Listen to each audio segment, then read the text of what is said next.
Welcome to Soul Logic, not your breathy spirituality. This is neither tie-dye, running through fairy fields, nor corporate performance metrics. It's about increasing your inner authority and personal freedom, moving you from the corporate mindset to a conscious mindset. We're your hosts, Cindy and Scott, and we're here to put the practical into awakening. We've become more distracted and disconnected than ever, and in today's podcast, we're talking about the importance of being present. Let's first take a look at some real statistics. The average person is interrupted 6 to 7 times per hour. The average recovery time with each interruption is between 4 and 10 minutes. 80% of interruptions could be considered trivial. Let me pause here and just ask you to ask yourself the question. Think about being at work. You have the email notifications on. You see an email come in. You click the email, open it. Most probably, if you're honest with yourself, you might be spending 4 minutes because that email might lead to another email, which might lead to a response. And here's something to consider. Every email is potentially somebody else's action item, taking you off your path. Let me continue. The interruptions decrease the amount of time spent with family or friends from an average of 26 hours to 18 hours per month. That's a difference of 8 hours. And upwards of 60% of Americans say that work has a significant impact on their stress levels. I'm sure all of us can say a yes to that. But my question for you to consider also is, have we become like Pavlov's dogs? Remember the famous behaviorist who was convinced that he could stimulate dogs to salivate by ringing a bell. They didn't just need to smell food, but if they associated the ringing of a bell with the fact that food was going to be there, they would salivate, and it worked. And that is our question, and what we're going to be talking about today. How disconnected have we become from ourselves and from what it is we're doing? And how is this impacting the quality of our life? Right. And also, how do we get back to touching and getting back in touch with ourselves? I think if we take the work perspective on this and think about team retreats. I mean, what's the point of doing team retreats? It's to get to know each other better on a more personal level. It's to connect. It's to have more community and build community. And then it's to build skills and to work together more as a team. And if you think of a personal retreat, whether it's meditation or you actually go on a silent retreat or a spiritual retreat or just any kind of retreat that's meant to connect with yourself, it's very much the same thing. You're connecting with yourself. You're potentially opening up the opportunity to learn a new skill or a new thing about yourself that if you're distracted, if you're constantly looking at your phone or checking your email or just looking at the myriad number of information sources coming at us on a daily basis, that you don't get those moments. So that retreat might seem indulgent as an individual, but really, if you think about any kind of work scenario, you have an annual management retreat or an annual team retreat. It's for these same purposes. Absolutely. And it's to create that awareness of what it can feel like and what benefits can come from deepening the connection with ourselves and deepening the connection with others. And one of the things that, as one who's done many retreats and facilitated retreats, one of the things that I've heard and also felt after being a participant is that once we get back into real life, it all seems to disappear. And that's really where the real work begins, right? We've been in this container, this environment that is with all the distractions removed. And so we're in this great place and we can experience how great it can be. That connection, that interaction with ourselves and with others, and how good we feel. We create all that awareness, and then we go back into reality. And it takes effort to pull it together. It takes effort for us to remain in there. And we may not do it to the same degree that we did in the space of the retreat, but we certainly can practice it and make it an ongoing part of our day-to-day life, which in itself is allowing us to be more present and to be more focused in that moment. And yeah, what's coming to me as you say that too is I think when you go on a retreat, there's an energy shift, right? If we think about presence and get kind of underneath what that means, it's an energy shift. So to your point, it does go away quickly, but like you go to retreat with other people and you have this connection and you're like, oh, this is great. I feel good. And why haven't I done this more often? And I haven't slowed down like this in so long. Or it's just nice to stop and think about, if you're in a work retreat, problems from a new perspective and have multiple brains looking at a specific issue you're trying to conquer. And then you're like, yes, we're going to do this. And then I think you're, for me at least, as I'm thinking out loud, is that the energy, when you get back into that crazy frenetic energy, it's hard to hold center. It's hard to hold that energy shift that you experienced in a team retreat. And I think it's the same for to your point, to other retreats on a more personal level too. Absolutely. And the energy shift is created by the intention that we bring into it, where we are setting the intention to give ourselves this space, right? Whether it's a team retreat or whether it's an individual retreat. And for it's an individual retreat, it really is a gift. If it's a team retreat, it also is a gift in many ways, because it can allow us to get to know the other people so much better and deepen that work relationship so that it takes less effort to get better results. And we probably have more fun along the way, which is really important. So retreats are great, and I love retreats. But I think that there's also another way that we can look at this conversation here as to how we can do this every single day of our life, because that's really where we are all the time, right? I mean, a retreat is a very specific thing on the calendar, but here we are, day-to-day life. Let me tell a story. I was having a coaching conversation with an executive client a couple of weeks ago, and he was talking about the fact that he's just entirely overwhelmed at work. But the biggest part of it is he's overwhelmed by all of the communication and where the communication is coming from. So there might be SMS messages, and of course there's email, and there's an internal system, and then there's WhatsApp messages, written messages, and voice messages. And so just that, the constant interruption, he said, I'm continually being interrupted, and all of it is work related while I'm working on whatever it is I'm doing at that moment.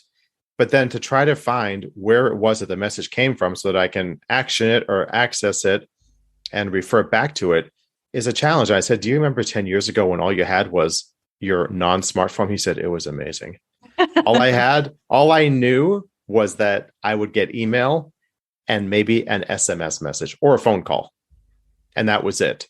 It's like now we have to be these managers of, it seems like, multiple databases of information that is attacking us. And that's only one aspect of it. You know, the whole notification piece of it is another thing. So one of the things that I have done personally is to become ruthless in the notifications as to what I allow to be visible and what I don't allow to be visible. And one thing that I have done is turn off every sound on the phone, because I don't want to be like Pavlov's dog. Really. I don't want to be reacting to that phone all the time. So I turned off all the sounds other than the ringer. Yeah, I totally hear what you're saying. And I think there's, lots of science showing that like our brains can only process so much information. Like the messages coming at us, they're just so many and they're just increasing, and your brain can only process a small fraction of those. And I think about the filtering process coming in, and I was listening to a different podcast about activity versus value. And this was in the workplace. And so how we have started to value, well, not started, we do value. It's, how much activity do you get done in a day? Working 8 hours a day and not necessarily providing the value that we could, because we're bogged down in all these activity-based, which I would also call distracted-based actions versus, and I think this is where, like, even if you take a mental retreat for a few moments, to your point, like this does not have to be about a big, long retreat, just a mental retreat to say, okay, what do I actually want to accomplish today that's meaningful? I mean, I don't know about you, but I've gotten an email before that sets me off. I'm like, whoa, I didn't see it coming. And I'll waste 30 minutes in my reply, thinking through the reply. And then I get to the end of it. I'm like, oh my gosh, that just took me 30 minutes, blows that 4 to 10 minute statistic out of the water. And then I'm out of my flow, out of all that kind of stuff. And I just have wasted so much time. So I think these retreats, mini retreats, mental retreats, 5 minutes, 5 days, 5 hours, whatever they are, allow us to really back up and get the perspective. And then not just at work, but also look at our own life. Like, what value do we want to bring to own life? Am I just running from thing to thing to thing to thing, and I don't know what I did today? Or am I stopping for a moment to understand, this is how I want to be today. This is how I want to interact with people today. This is how I want to interact with myself today. And just get away from that activity, reacting to the information and causing needless activity. Are those dots connecting?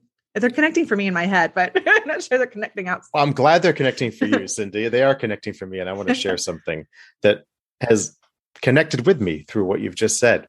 So I have this model of leadership that I use in my coaching programs called harmonic leadership. And it's the Pipa method, the PIPA method, which is pause, intention, presence, and action. And as I was listening to you speak, part of what stood out for me is so much of what I think happens is if we take it back to Pavlov's dogs, it's really that reaction, right? So it's purely mind. It's purely from the mind. Oh, I have a notification. I have to respond to it. And then, 30 minutes I've just wasted on this. What happened? I had so many other important things I could have gotten done if I didn't do that. But if we pause first, taking that mini retreat and center ourselves, and it doesn't have to be more than just a few seconds even, but just to allow that rush of energy, that rush of adrenaline, that surge to dissipate, it can give us a moment to then set an intention. For this period of time, I'm going to time block. I'm going to work on this if we're at work, and I'm going to really then be present and then accomplish the action. So I think it's a much more, I call it harmonic leadership because it's a much more balanced, falls in line with soul logic, right? Where we're balancing just the head and the heart, but we're making a very concerted effort to be present. But before we actually become present, we're pausing first and then setting the intention, kind of setting our goal for what is it I want, how do I want to spend this period of time? And then we have to hold ourselves accountable. In any sort of leadership, right? We want to hold ourselves accountable. So when that email does come in, as tempting as it may be, no, let's not fall into the trap. So one thing I do is I turn off the email notifications. I can't stand them. Yeah, I hear you. You're making me think, this has been years ago. I was at a lecture, this woman who was an architect, and she wrote The Small Little House, and I think she wrote The Small Life. I can't remember the exact title of the book, but her point was she was exceptionally busy and running from meeting to meeting to meeting. Anybody relate? And she was advised to just start carving out blocks of time for herself. So she started with an hour, and that was safeguarded. She didn't look at notifications. She didn't look at emails. She didn't look at anything out. She just did the work that she wanted to focus on. She started with an hour, and that felt criminal in her mind, luxurious. Like, how could she possibly not respond in an hour? Like, what if somebody needs me? What if, people will think I'm not responsive? They'll think I'm not working. All the crazy things that go through our head if we just carve out an hour. And I can relate to her. But what she found was that she was more productive in that hour without distraction. People worked around that hour. She communicated out, this is what I'm doing. The world didn't end. She didn't lose her job. The company didn't crumble. And what she ended up doing is expanding that into a half a day that she now protects to keep that time for herself. And she said she is more productive, more balanced, less stressful, feels like she's providing more value to her company and then also to her own life. I love that. And I also really appreciate hearing how it felt criminal to her, as does self-care for many of us a lot of the time. And that is it's a great example of a version of self-care. She's at work and she's taking care of herself to be more relaxed, to be more efficient, to be more centered, to reduce her stress, so that what she does is more sustainable going forward. And I'm working with another executive client, and we had a similar conversation about that a few weeks ago. And he came back to report that he'd been doing it. And he said, I'm now blocking 3 days a week, 2 hours in the afternoon, typically from like 1 to 3. And so he said, what's interesting is he said, people think I'm busy because it's blocked. He said, but I am very busy and I'm getting an incredible amount of things done, knowing that I don't have any distractions during that time. But he's also having to hold himself accountable, where he's not checking his email. He did turn off his notifications. Even if it's just for that period of time, he's setting up that environment, just as we were doing a retreat. And you said there's an energy around that. So we can create that energy on these mini retreats that we choose to take, but we have to be responsible and also set the intention and then create the right environment. Definitely. And we talked before the podcast about getting into flow, or we talked about flow state. And I don't know that, if your client or this woman I referenced is able to do that, but I sort of imagine they are. Or if they aren't, there is a way you can do that. If you block this time off for yourself, again, it doesn't have to be 2 hours or half a day, but if you can drop back into that energy of retreat, of connecting with yourself, of just blocking out the distractions and going in a little bit. So if you can get into flow state, you can actually quiet your prefrontal cortex. And when you do that, I think it's called your explicit brain, your sort of thinking, logical brain quiets, and it allows your creativity to then expand. It gives room for that creativity to show up. As far as creativity doesn't mean you need to do artwork or come up with a brand new product. It can just be letting ideas flow to you to add creativity to the work you're doing, or a new idea flow into whatever project's at hand. And that flow state is getting more and more traction scientifically, but just is really advantageous. Again, if you're for work problems, life problems, just understanding more deeply what's going on. I so agree. Let's take a short break and we'll come back and talk more about that and share some other tips on how we can become more present every moment of the day.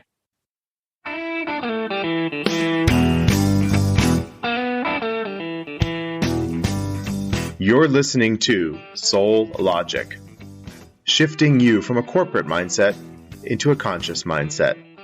Check out our course online at roadmaptoawakening.com, helping you bring the practical into awakening and make sense of what's happening on your journey.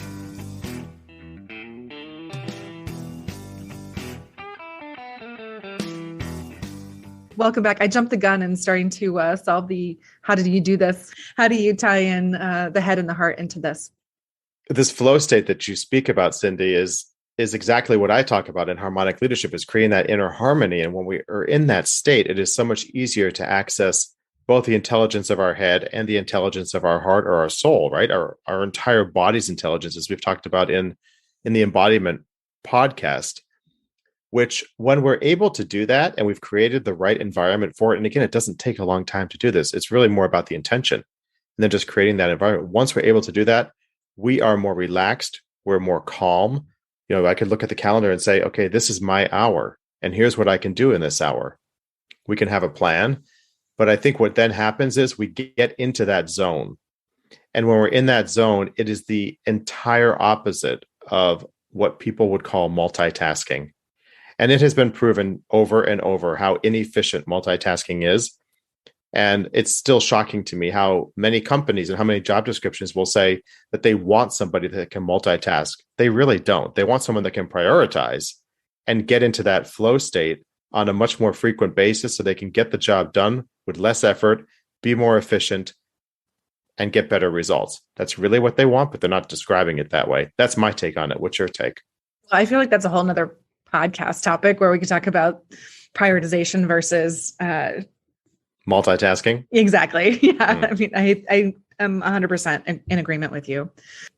To your point, just to add to that, like the calm and the peace, but to just flip that on the other side, it reduces anxiety, depression, and stress.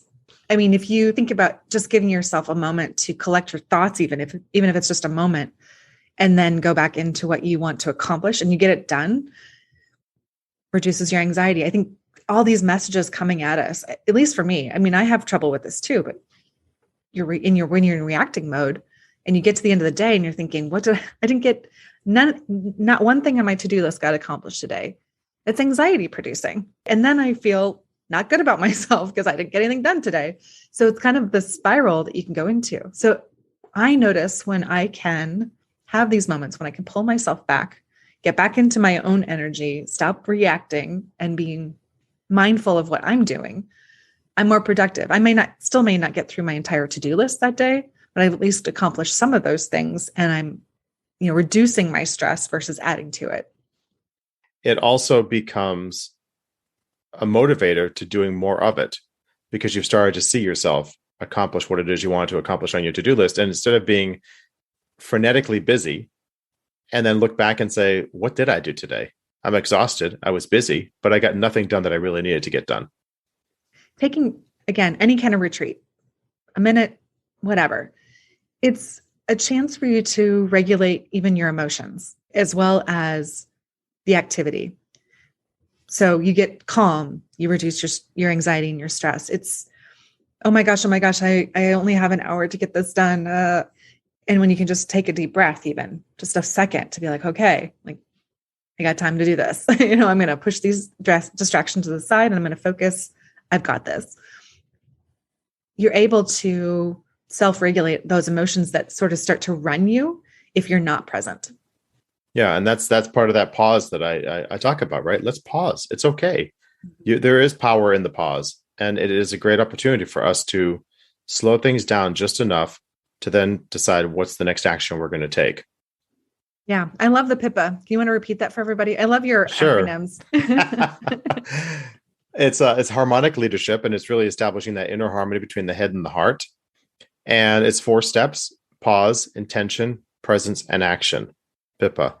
And it can be used anywhere, anytime in our life. It doesn't have to be just at work, right? It can be used anywhere that we find ourselves where we need to be focused or where we're coming out of focus, to self-regulate, like you said, to create that mini retreat, but being very clear as to what it is that we want to accomplish and what's the action that we want. But most of the time we rush into things. We don't have the intention. We are exhausted through whatever it is we're doing. And we walk away from it saying, God, I was really busy today, but what did I really get done? And that's demotivating and stress producing, as you said. One thing I just want to share, it's been happening to me recently, and I'm still working with it, but I have been noticing really in the last couple of weeks that I will start to get this feeling in my chest. It's not anxiety. It's not restricting. It's not panic. It's that kind of feeling. It actually feels more expansive and like energy is revving up in my chest, to the point where my mind recognizes it. And so when that would happen to me, my mind would go, oh, what's that? What's that message? Because this is a focus for me. And I would try to figure it out with my mind. So I guess if anybody else is more in touch with their body and gets these kind of messages, what I've been doing lately in this piece of it is actually using that as a trigger moment to be present, and to not try to figure it out, but just to be in the feeling. And I'm just using it kind of as a Pipa moment, if I'm using that correctly, just to stop and say, okay, there's some energy moving in my body. This feels kind of woo-woo and out there to say, a little uncomfortable, but I just want to share in case it helps people. And by not trying to figure it out, I mean, sometimes the energy is just there and I feel it for as long as it's there. And I don't have a message. I don't exactly know why it happened. Maybe it was just to make me take this moment. I don't know, but I've just stopped trying to figure it out. The result of it, though, is always a more centered, calmer place of being. And then I can go back into my workday and I am more thoughtful about it. Now, I might I feel like it's like those slow motion, like a movie, like an action movie where it's all fast and then like, ooh, like the big motion slows down and then like, whoop, you're back into the regular pace of things. But I'm just trying to build that muscle myself. Just step back, would feel it. I would try to figure it out. Now I feel it. I just feel it. I don't know why. I don't know. I don't have a message. I just feel it. And I may get back into life at full speed. But if anybody else feels that kind of stuff where you're getting a message from your body to slow down, I would just encourage you to listen. I don't know if you ever experienced those kinds of moments, Scott. I'm not putting you on the spot. If you don't, you don't. Maybe this is just weird me. I don't think it's weird you. I'm sure many others have experienced something like that. Nothing comes to me right away as you were describing it. But what I do love is that you didn't fall into the trap of wanting the mind to define it, to categorize it, to identify it. You simply allowed it to be.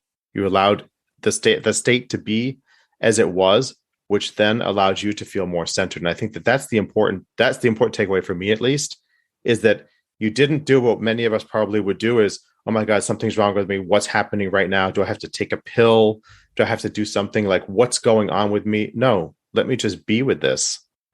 Let me be present with it and see what's happening without trying to define it, categorize it, throw it into a box, label it, none of it. I think that's the best part of what I just heard. Yeah. And I think that's, when we talk about soul and logic, we talked a lot about logic today. And I just wanted to bring that element of, I think that's coming from a more soulful place, a message from the body, a message from that area. And I haven't mastered it, but I wanted to share that. No, thank you for sharing it. It's a great example. And as we close out here, let's leave you with a few reminders as to how you can create your own personal retreat every single day. We have meditation is an option, and there are many wonderful meditation apps out there if you want to use an app. Or all you have to do is set a timer on your phone or clock, for example, and block 10, 15 minutes out. It doesn't need to be much longer than that. Meditation is one. Creating the intention to have a few minutes just for yourself is another. Really being present in whatever it is you're doing. One of my teachers used to say, I don't care if you're cutting an avocado, be present. So try to do one thing at a time. I know it's radical, but try to do one thing at a time and be fully present in whatever it is you're doing and pay attention to how that feels with you, in you. Another example could be the notifications. Become more discerning about what notifications you allow and what notifications you want to silence or turn off completely, both at work and on your personal device. I just want to go back a moment to the being present, like the cutting the avocado and how to do that. So as crazy and as elementary as it sounds, you can literally say to yourself in your head, you don't have to say it out loud, but I'm holding an avocado. I'm now slicing the avocado. I'm breaking the avocado open. I'm taking the seed out of the avocado. I'm cutting the flesh out of the avocado. I'm eating the avocado. I mean, it is how you can learn to be present. It's amazing what will start to happen when you do that. And especially with eating, like food becomes more flavorful. It's weird, but it happens. And that's some of the benefits of being more present. Absolutely. And I think with food is a great opportunity because we're going to eat multiple times a day. So you don't have to do it every single time, but pick a meal and just say to yourself, it's my intention right now to be more present throughout this meal, and then do it. I guess I would also offer to like sometimes just a deep breath or two can be a personal retreat. And also, as I have the fortune to look out at some woods behind my house, getting out into nature can also just be a very quick and easy way or a long way to have a personal retreat. All fantastic ways. We hope that we've inspired you to take a look at your life and to find those opportunities and even those moments where you can become more present and create little mini retreats for yourself. Thanks for listening.